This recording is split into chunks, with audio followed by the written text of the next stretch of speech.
Hello everyone. Welcome to another Soulful Continuum. I'm Brandon Ellis. As you can see, I'm still setting up a little early. Okay, that's good. As long as I don't get too close to the screen. Listen, I am so excited, guys. We have a very special guest for tonight. The legendary veteran of acting, Mr. Lamar. He has offered to do this interview to tell us a little bit more about his life as an actor, his experience in the movie with me and the rest of the cast for Sisters in the Shrink 2, directed by Hazel Simpson, which comes out on Mother's Day on Roku and Amazon Prime. Yes, and Roku is worldwide. Believe that. Roku is worldwide.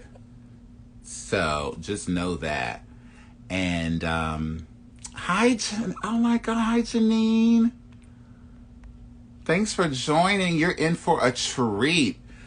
We're getting ready to interview Lamar right here tonight on a Soulful Continuum. Hi, sweetheart. And maybe I can have you sometimes, I would love it because I will continue this platform even after the movie drops on Mother's Day. The movie is Sisters in the Shrink, Part 2.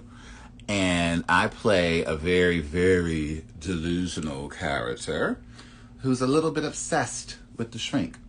And that's all I'm going to say. That's all I'm allowed to say.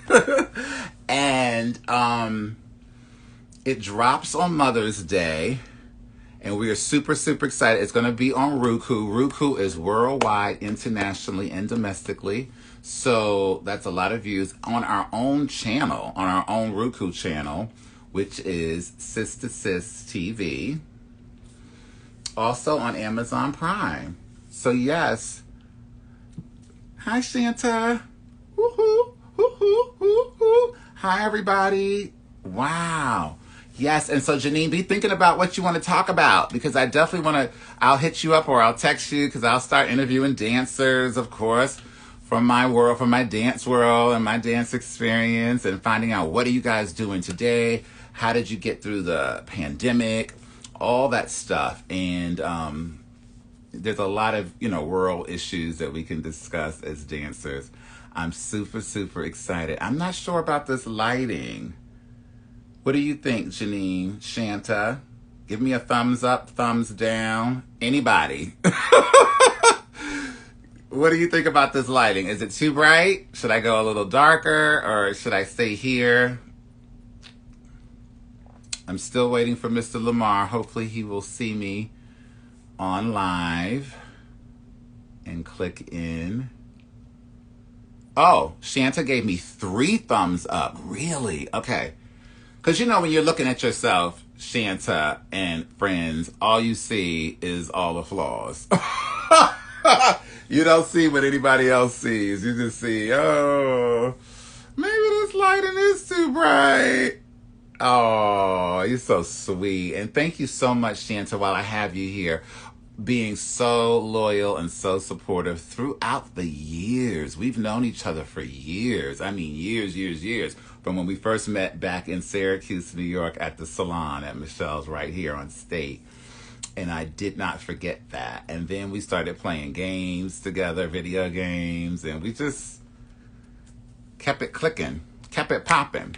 What's good with you? What's new with you? Shireen Davis. Yes! Elle is in the building. Hey! Go Scorpio. My Scorpio sister is here. So what we're doing is, I know I'm early, but this was a request from Mr. Lamar so that he could have some time to get in. I usually start at 7:30, but today is a special interview, and I'm starting at 7:15. It's funny, when I think about excitement to do projects, I'm only anxious or nervous when I'm not doing what I love, when I'm not in the moment. When I'm in the moment, I'm in it, I'm at my happy place. I'm in my safe place, and this is where I wish I could stay forever. I guess that's why I'm still in the performing arts industry, because it's always been my safe place from a little boy. You know, I've always found time to play make believe, as well as reenact some reoccurring events that took place. I'm so grateful for supportive friends. Oh, okay, I just got a notification. I'm sorry, from one of my apps. You guys should also download this app. Okay, this app is called I Am, and it sends you random confirmations, random affirmations throughout the day, and it just said that I'm grateful for supportive friends, and I am. I'm grateful for each and every one of you. And anyone who's watching this video for the first time or after this live, just know that you are special and you are right where you're supposed to be. You are uniquely created by God for this moment and to experience what you're supposed to take away from it. I do need to see if I can invite.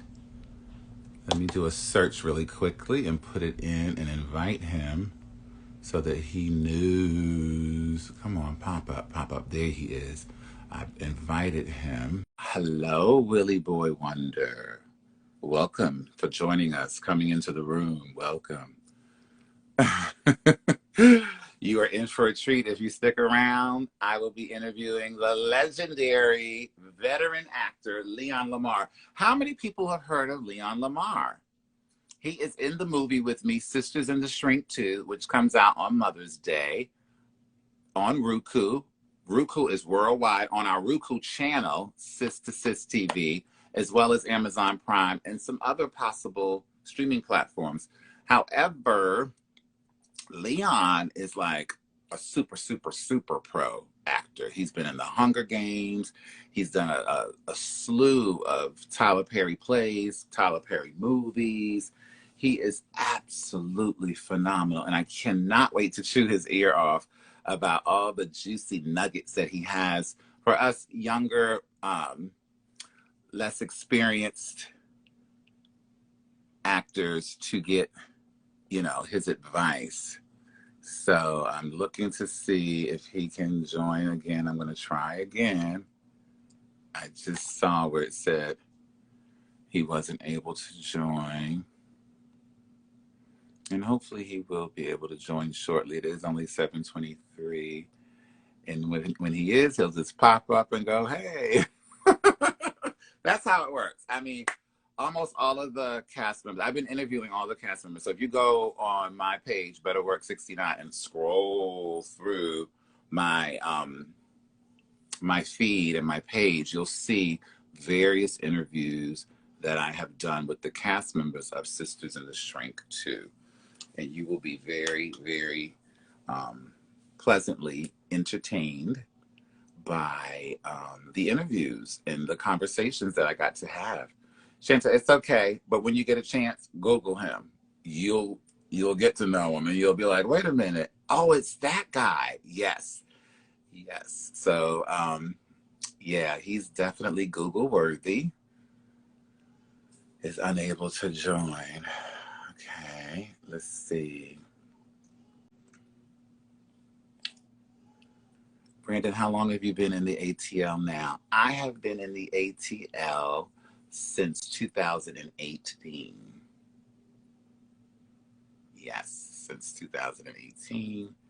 So it's, my mother passed in 2018, and I really needed to try to get on with my life and see what else was there for me to do.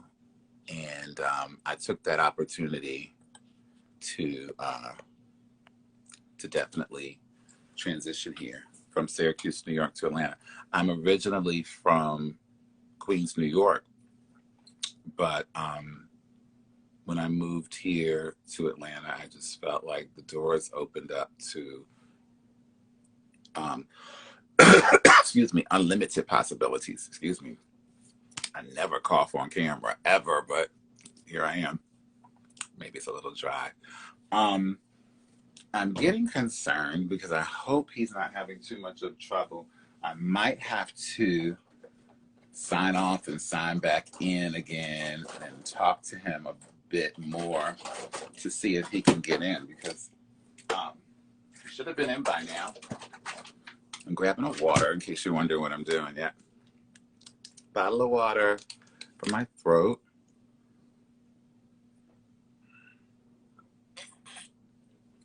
But what I don't know is that I haven't seen a request for him. Oh, there he is. Okay, so he's active now. Now I will send a request. Okay, I think he's getting ready to come in, guys. This is going to be so exciting. Yay! You're there. Hello, hello, hello. Oh, now my camera wants to act crazy. Okay, great.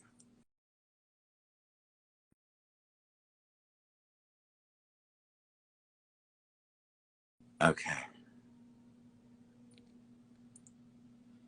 He got up and disappeared, and he got in. Mr. Lamar? Be with you in a minute. Okay. Thank you.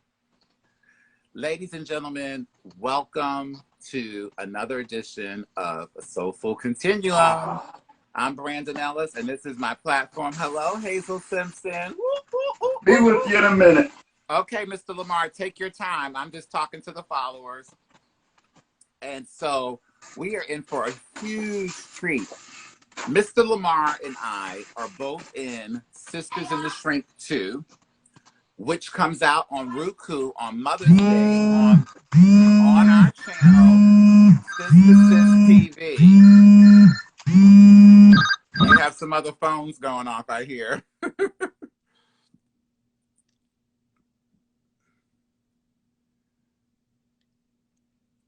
And we are super excited. Also, it'll be on Amazon Prime and a whole host of other streaming platforms. We're having a little technical difficulty, but that's fine. Just bear with us. Yay! I'm so excited. There he is. Woo! Mr. Lamar, welcome. Oh, you left. Oh, no. Let me invite him again.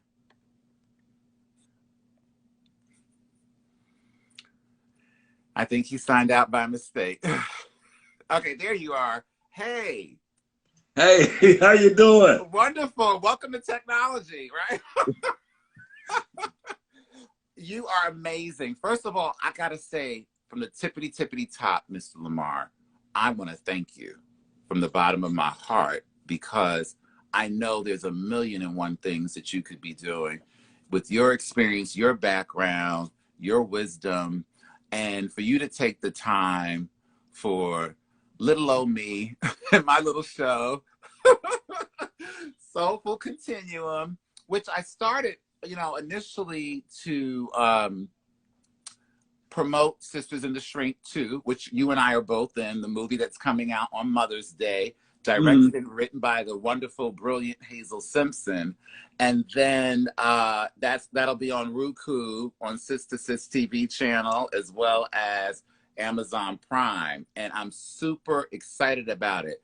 So I will be asking you questions about that, but I'll also be asking you other questions too, just to try to chew your ear off and get all the nuggets I can get as an aspiring up-and-coming actor myself and less experienced. So I definitely need to get all the juice I can get.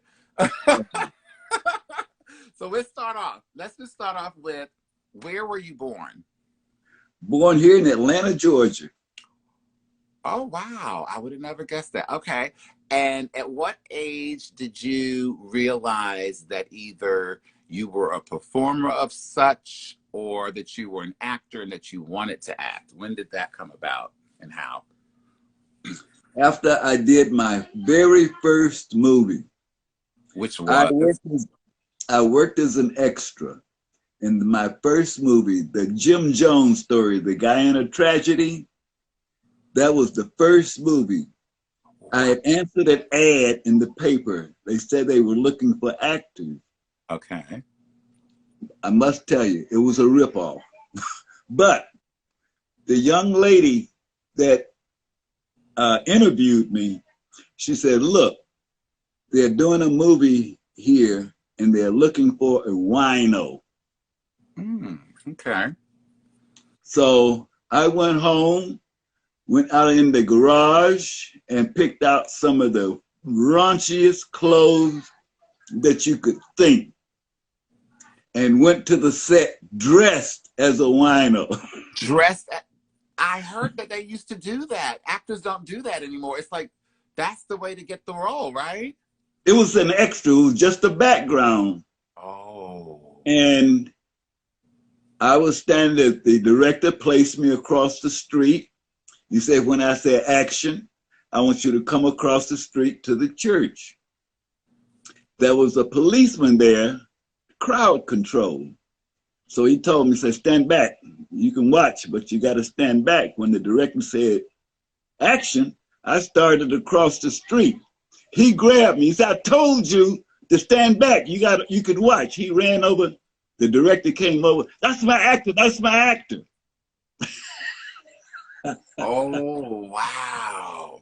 Wow. Now, you with all this being said, which is such a wealth of information and, you know, curious minds like myself, how many movies would you say if you had to estimate a number? Because I hear it's like over 40 plus, but how many movies have you done?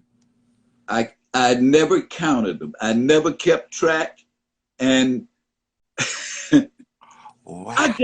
I just enjoy doing it. Yeah, yeah. And like I said, I don't keep up with them. I don't. And once I do one, I forget it. Oh, you let it go. I let it go. Next. Wow. Wow. Let me ask you this. Okay, so in Sisters and the Shrink 2, we know that you are one of the major actors in the movie, and you play a very, very sentimental role. Can you tell us a little bit more about that character that you play, and how did you prepare for the character, as well as what came up for you as Leon Lamar, the actor, in the moment of playing this particular character? And then I have something else right after that. I didn't know I'm in the next one. Oh, oh, yes, you're in the next one and the next one. I didn't know that. Oh, yeah, but this one coming up that we're in right now, part 2. What came up for you during that movie? What was it for you in that role that you played? I haven't seen it. I haven't seen the script or anything. No. Yes, you did. You saw that with me in the premiere. The one that we saw together in the premiere. What, the old man with the daughter? Yes. Oh, what you do, what I do, depending on the character, I try to remember or think of what happened in my life that prompted the action for the particular movie. Oh, wow. It's crying. All you have to do is just think of something sad or something and bring it out. Is it safe for me to say that sense memory method? Exactly. Okay. Exactly. Okay. Some of my coaches have definitely suggested that for me as a training actor, and so I do enjoy that method myself. I found that very helpful. But I had to find out from you, because you cried on cue, and you know that's not easy for a lot of us actors, us struggling actors. We want to know how to get like Leon Lamar. Hi, Pam Johnson, our producer's on here watching. Now, when you were able to accomplish that, what is your hope and prayer as the actor, once again, Leon Lamar, leaving it alone, leaving the role, leaving the movie? What do you hope your viewers walk away with? What do you hope? Hi, Adrian Pollard, another fellow actor. Just take the emotion as as it is. You don't want to overact, but yet and still you want to get your point across to show exactly how you feel. And put your own emotions, your own experiences, things that have made you cry in the back. And years ago, sometimes you have to go back years, but it's just bringing to mind some of the things. I'm 85 years old. I have experienced just about everything that you can think of. You're not 85, Mr. Lamar. You can't be I'm 85. 85. I'll be 86 the 4th of October. Libra? Libra. All right, the scales. Yay. Okay. Praise God. Well, you are a miracle and a blessing to us all. I mean, when I watched the premiere with you at Miss Hazel's phenomenal studio in Fayetteville, Drama and Arts Academy, which is still enrolling students and thespians, I looked and I saw everything that you just said. I saw and I felt the sensitivity, the honesty, and the necessary detail, only the necessary doings and details that came along with that emotion that you conveyed. I didn't see you doing a whole lot of extra. I didn't see, unnecessaries. I see a lot of actors do a lot of unnecessary. You're like, why are they doing all that? And it's like, keep it simple, sweetie. Keep it simple. I love it. I love it. I'll take that. Keep it simple, sweetie. I'll take it. I'll never forget that. I'll never forget that coming from you. Never, ever, ever. Wow, this is such a treat. I'm telling you, I'm trying to hold it together here. I'm so honored. Oh, come on. This opportunity, and anyone watching should be honored that they got a chance to watch this interview. Now, let's move on. I have a couple, I'm going to chew your brain up. So now, here you are, 2021, 85 years old, a dozen something movies from Tyler Perry to The Hunger Games, you name it. What was it like working with Mr. Perry, Tyler Perry himself, the icon? And what would you suggest that young actors, you always hear young actors wanting to work with Tyler Perry and be a part of one of his productions. What would you say one of the main things they need to consider if they plan on working with Mr. Perry at any time? Pay attention, relax, and don't overdo it. I did Tyler Perry's very first play. Wow. I am the original Joe. Wow. I played Joe in his very first play, theatrical play. Wow. And that's when I met Tyler. I had met him before, and then I can't remember exactly where. I might have been at an audition, but he chose me to play the part of Joe in his very first play. I know I've been changed. And Tyler and I have been friends ever since. Praise God. Praise God. I've done several of his movies, and I knew that he was going to reach the top. I knew he was going to the top. His dedication, his persistence. He is a genius when it comes to film writing and directing. Yes, he is. Yes, he is. There's no other. There is no other like him. Yeah. And I don't think there will ever be another one like him either. Me neither. And he's down to earth. He's down to earth. Yeah, grounded, very grounded in his blessings, very grounded and humble, so much like yourself, so much like yourself. So, Mr.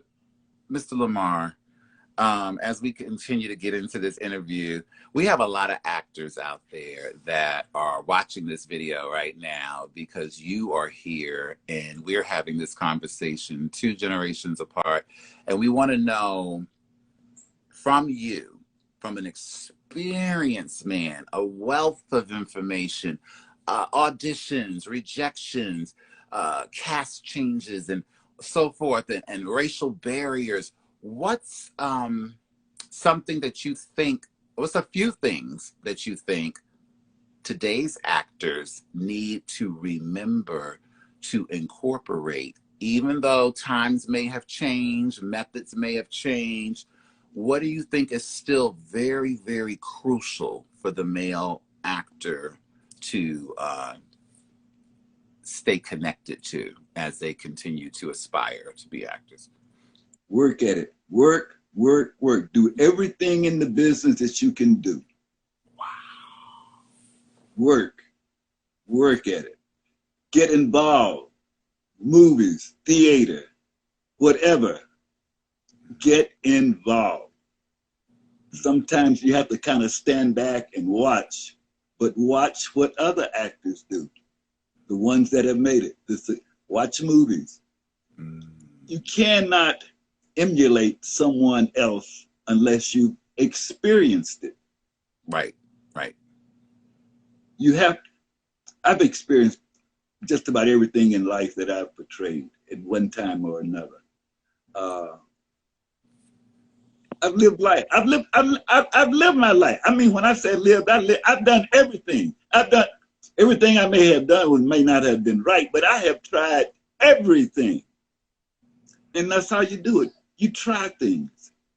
Let me ask you this then, and adding to that, Mr. Lamar, because that was a big one, and we needed to hear that. I know I did. This actor, Brandon Ellis, needed to hear that. What do you say to the actors that are quick to say, "Oh, I'm a waitress, but I act on the side," or "I'm a You're an actor. You're an act. If you're an actor, you are an actor. Period. Period. That's what I think too, Mr. Lamar. That's what I think too. The waitress. I mean, that. We all have to do something to survive, to make ends meet until you do make it. And even when you make it, you still have to continue to work. Amen. Working. Amen.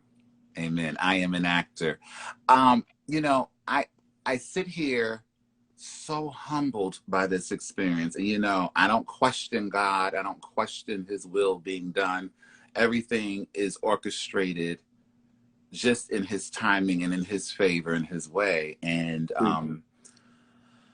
I wish there were more actors that have reached the pinnacle or the amount of success that you have reached, but is able to still remain humble and doesn't mind giving back the way you have and the way you continue to do.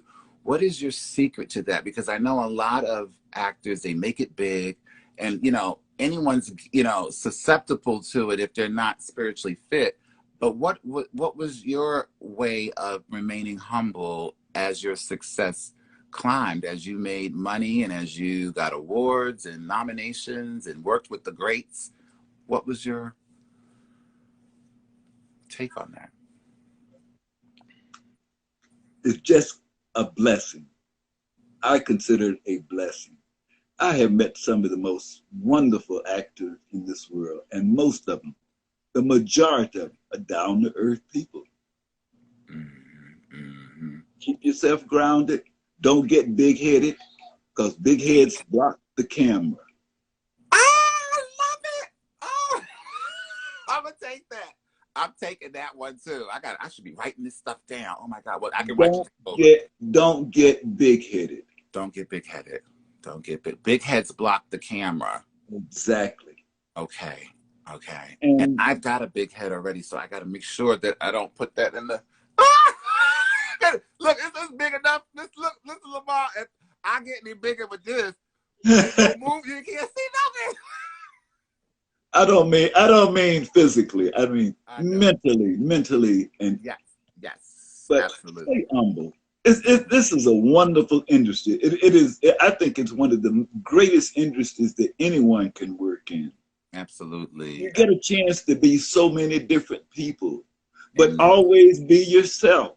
Amen. Amen. And that's all, you know, that's something that I'm attracted to. You know, my spirit gravitates to people such as yourself, you know, with the humble spirit. That's all I know. Anything else is me, is artificial or make believe. And you can only be who you are. You can only give what you got. You have the presence. Oh, wow. You have presence. Oh, wow. People notice you. Keep it up. Don't take away from it. Thank you. You're good. You will rise. You will rise. All you have to do is just keep your face out there in front of the people. Thank you. Thank you, Mr. Lamar. Oh my God. Whew. I wasn't expecting that.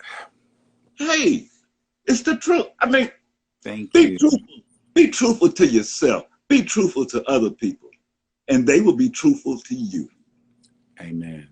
Amen. I received that. Honesty. That's Honest.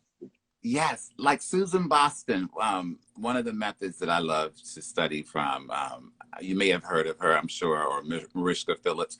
The Susan Boston technique is based on honesty, getting to the truth, and that's something that also attracted me to your performance. Was that I was not able to tell that you were acting, and I was like, I was mesmerized by the effortless oozing magic that just came from inside out. It wasn't an outside external, look at me, see me.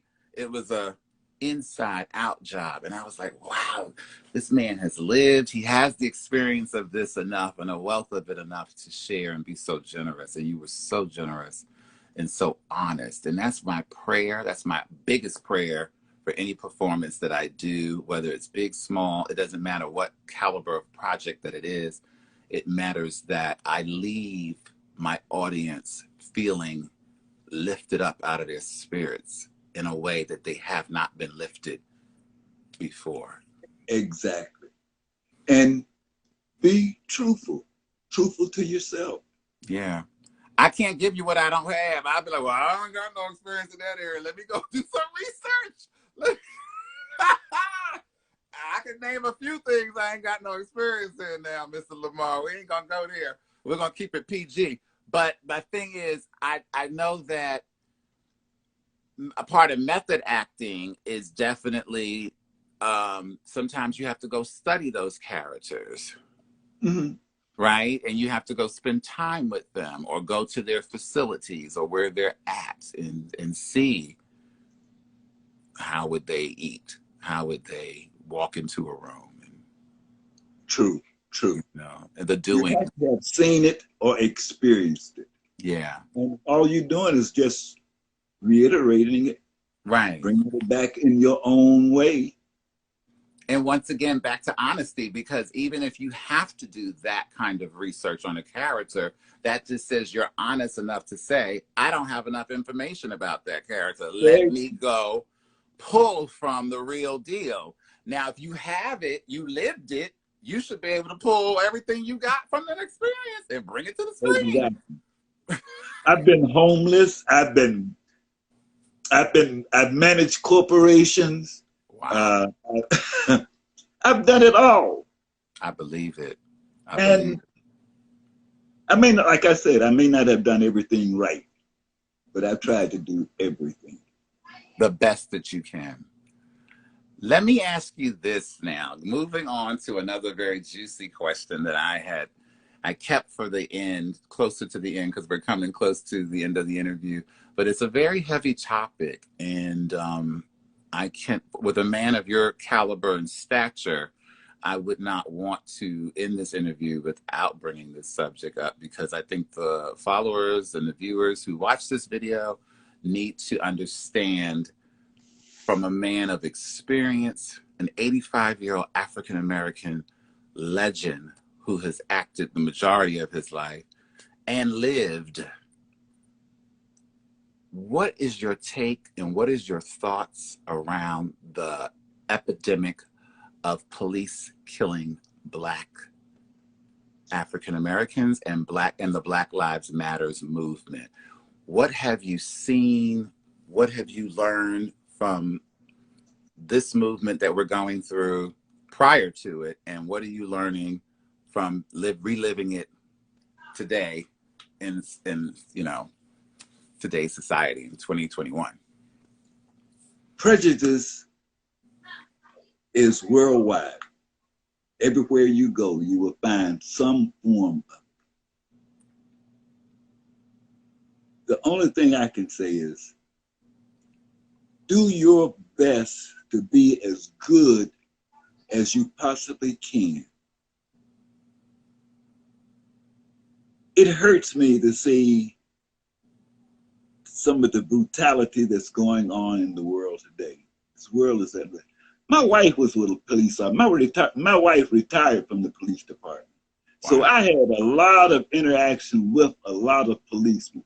And the majority of them are honest, downright, good-hearted people. But there's a bad one in everybody. Say that. My father's a retired cop. He's going to hate me for saying that. A retired NYPD undercover narcotics cop. New York City, Doc Ellis. He might have been the one that arrested me. Oh, shit. Oh, shoot. Hopefully not, Mr. Lamar. Hopefully not.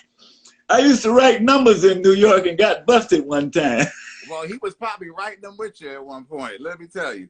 My father was he was a little bit of this, a little bit of that, but we won't go off onto him. But I want to keep this wonderful topic from your perspective, from your youth to your mature years today, to the Jim Crow, hi Tamar, all of those things that you've seen, the March on Selma, Martin Luther King, some of the greats that you have witnessed trying to lead this country in trying to smoothen out racial divides and trying to better this country. And then for us to have taken so many steps backwards, most recently here in 2021.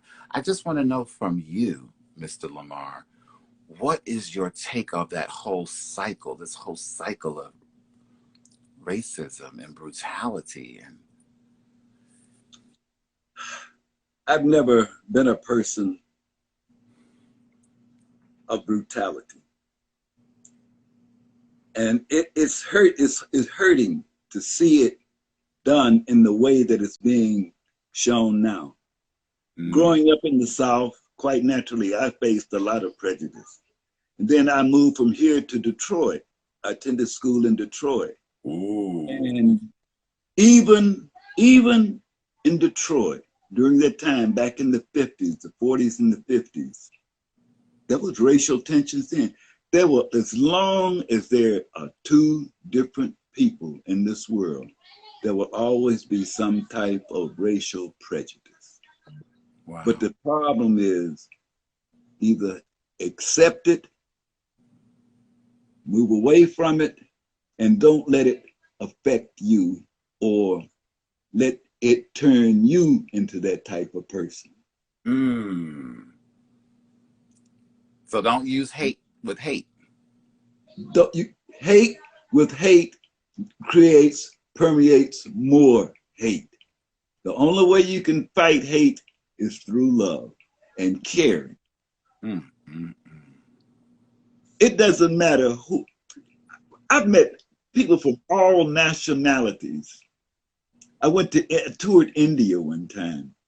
I thought that was one of the most horrible places to be. The poverty, the masses of people.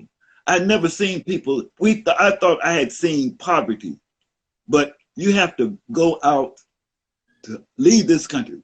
We do not have poverty. We do not have poverty. Not like some of the other I don't want to say third world countries, but other places like India. I could not imagine when babies come up to you asking for food. Babies naked on the streets. Oh God, I can't. It will make you cry. So we are living good, but we can better ourselves, and it takes each and every one of us to help lift up each other instead of pushing them down. Wow. It's plain enough. It's enough for everybody to go around and more. Amen. Amen. I'm a firm believer of that myself. My mother, God bless the dead, she was raised in Harlem. She was an aspiring actress, and she used to party with Miles Davis and wanted to be Lena Horne. She got a whole story. She got a movie coming. But my thing is, she always pushed diversity and uniqueness on me, even when I, at a very young age, was scary and ignorant enough just to stick with what I knew, you know, initially as a little youngster. And she said, no, I want you to know all the races. I want you to be able to play with the whites, the Asian, the Spanish, you know, and I want you to be able to speak proper English when you are anywhere, not just street slang. You know, she was a school teacher and a music major, you know, went to music and art with Billy D. Williams and Diane Carroll. So she wasn't playing. She came through that time, you know, similar era from you. And so you say some really, really powerful things that make me reflect to that place. I also want to ask you, and I know your time is valuable and you have definitely overextended yourself. So anytime you want to throw up the time outside.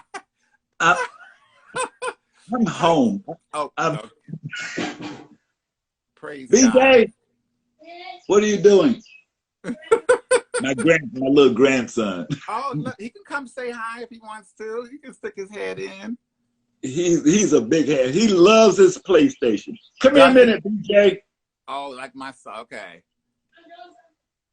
See, I'm doing something. Okay.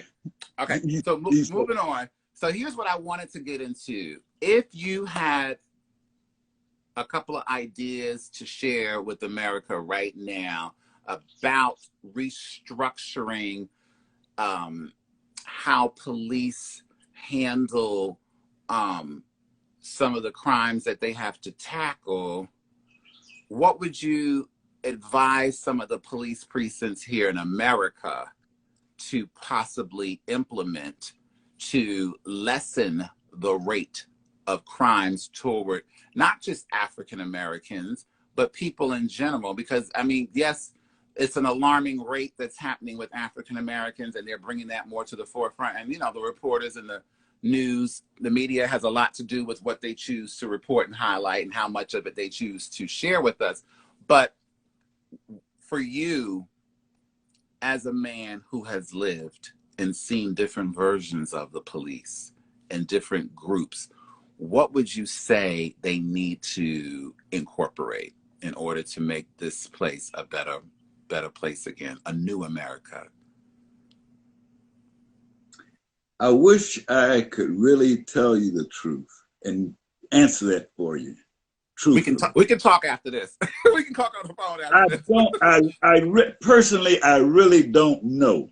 But I look at this. All police are not bad. That's right. That's right. All of them are not. Some of them are some of the kindest and sweetest people you ever want to meet. But I don't care what, when you get a congregation of people together, and you can go to church and you got somebody in that church, there's the devil. Yep. Just like the devil sat at God's right hand as an angel in disguise. Yep. So you can't. I just wish that when they do hire policemen, they kind of do a psychological test on them. Thank you. That kind of give you a hint of what's inside of them and what they feel and what they think and how they think. And I don't know how they could do it, but that would be a start, I think. And final, that's an excellent answer. And finally, Mr. Lamar, if you were to get a chance to say some things that you hadn't said in prior interviews, I'm sure you've been interviewed quite a bit throughout your life at some point. But can you tell us here what would be a legacy that you would want to be remembered for and why? And what would you like to leave with the youth of today, whether they're actors or not actors, just the youth in general, as well as what would you want to be remembered for? Yes. Learn everything you can. Wow. Learn. That's the only way you can pick out what you want to do. Try to experience these things. Get your job. Find your little niche. Try things. Try it all. You'll find your way. Trust in God. Ooh. And believe in Him. He will direct your path. That's the only way I know how to do it. That's my experience. I grew up in the church. I've been ordained. The church is the first place you should go. I know a lot of people don't look at religion, but that's the first step. Amen. Get your heart right.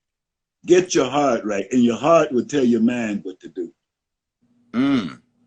So get it down in your heart, in your gut, in your soul. Woo. This has been so wonderful. This is a beautiful world. It's a wonderful world. There's a lot of beautiful, wonderful people in it. It is. But you get a barrel of apples, you're gonna find a rotten one in there somewhere. Take that rotten one out of there so it won't spoil the rest of them. And can I add something to it? And they say when everything is, when you see all your blessings, don't just focus on the one thing that doesn't appear to be a blessing. Focus on all the blessings that you can see. All of them. You wake up in the morning, that is a blessing. Amen. When you can open your eyes and see the sun, the moon, the stars, the world, creation, that's wonderful. Wow. Well, Mr. Lamar, I cannot thank you enough. I am so filled up. You can see it in my face. My face looks like it's going to explode. My head is already big. I am honored. Oh. I am honored that you wanted to get my reactions and thoughts on different things. I would be an idiot and a fool not to.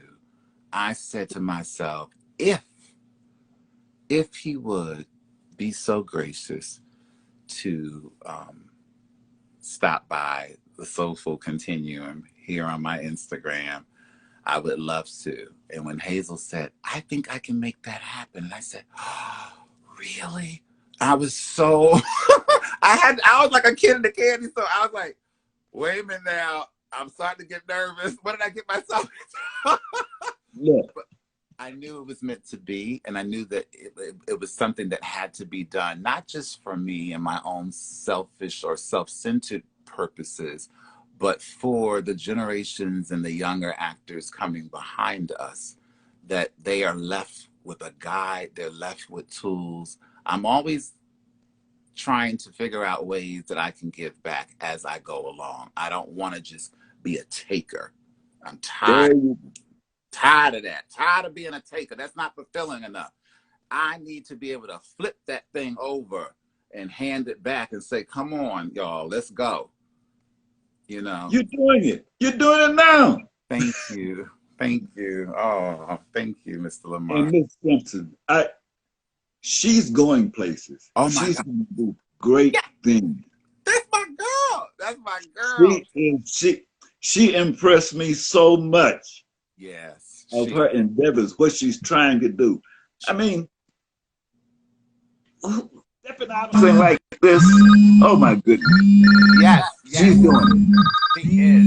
Yes. Stepping out on faith. Well, listen, we're going to thank you right here. I know your phone is about to jump. I love, love, love everything you are and you stand for. You are an amazing man. I am honored. I will take this interview and watch it 1,000 times over. I already know me. But I can't wait to see you again, and I can't wait to work with you again and be on the same set and be a part of this whole movement. She has lots of big plans for us as well as We will. Yes. We will. We will. Definitely. Okay. And tell Miss Simpson I said hello and I thank her for giving me the opportunity to work with her. Well, she just heard it because she's on here. She's listening. Yes. And don't forget, viewers, watch Mr. Lamar and Sisters in the Shrink Part 2 on Roku, which is a worldwide channel. And it's Miss Hazel's channel, Sister Sis TV. We have our own channel. You can watch all our content on there. Mother's Day. It drops on Mother's Day on Roku and Amazon Prime. Do not miss a faith-based dramedy that you will never forget, and you will love his performance, and you'll get to see a familiar face too. All right? So thank you, guys. God bless you, Mr. Lamar, and I look forward to speaking with you again real soon. All right. Thank you for having me. Thank you. God bless you. Love you. Love you. Bye-bye. Bye-bye.